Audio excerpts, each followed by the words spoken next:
সংবিধানকে চাটতে চাটতে তার দল বিএনপি ক্ষয় করে ফেলছে। আমরা জানতে চাই এই প্রধানমন্ত্রী তিনি কি প্রক্সি প্রধানমন্ত্রী হবেন নাকি জনগণের প্রধানমন্ত্রী হবেন? আমাদের তো মনে হয় ইলেকশনের পরে আপনারা যে এই ধরনের আচরণ করবেন এইটা ইতিপূর্বেই আপনারা ঠিক করে রেখেছিলেন। বেগম খালেদা জিয়া তিনি যেই সংবিধানকে ছুঁড়ে ফেলবার জন্য বারংবার তার বক্তব্যে, তার কথায়, তার দাবিতে তুলে ধরেছেন, আজকে আমরা দেখতে পাই সেই সংবিধানকে চাটতে চাটতে তার দল বিএনপি ক্ষয় করে ফেলছে। সুতরাং যেই বিএনপি তার শহীদ প্রেসিডেন্ট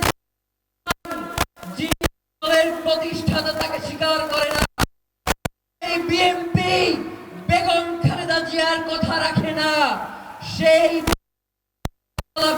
ঝুড়ি, সেই বিএনপির কোন মেরুদণ্ড নাই।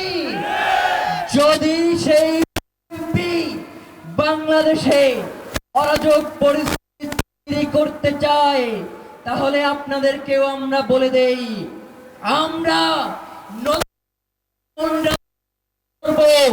যেই রাজনীতি হবে আপনাদের দলের প্রধান জিয়াউর রহমান এবং বেগম খালেদা জিয়ার রাজনীতি।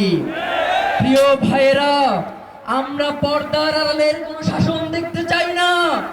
আমরা জনগণ যাদেরকে ক্ষমতায় বসিয়েছি, প্রধানমন্ত্রী বানিয়েছি, আমরা তাদের সাথে সরাসরি কথা বলতে চাই।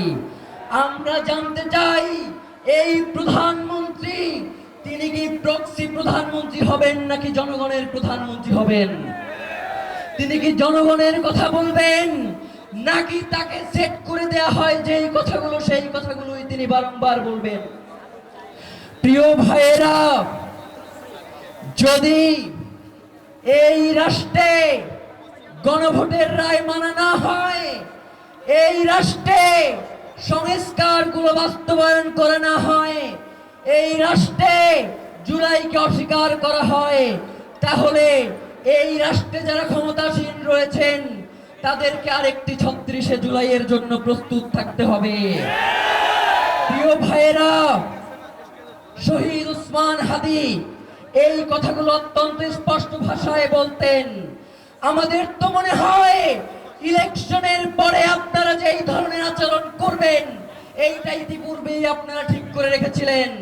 নয়তো প্রধানমন্ত্রী বলে গণভোটের পক্ষে হ্যাঁ দাও, আর তৃণমূল বিএনপি গিয়ে বলে না দাও, তার মানে এইটা পূর্ব পরিকল্পিত ঘটনা ছাড়া আর কিছুই নয়, যার কারণে শহীদ ওসমান হাদিকে বাংলাদেশ থেকে সরিয়ে দেওয়া হয়েছে। সুতরাং শহীদ ওসমান হাদির হত্যার বিচার নিশ্চিত করার মধ্য দিয়ে বাংলাদেশকে আমরা একটি ইনসাফের রাষ্ট্রে পরিণত করব ইনশাআল্লাহ।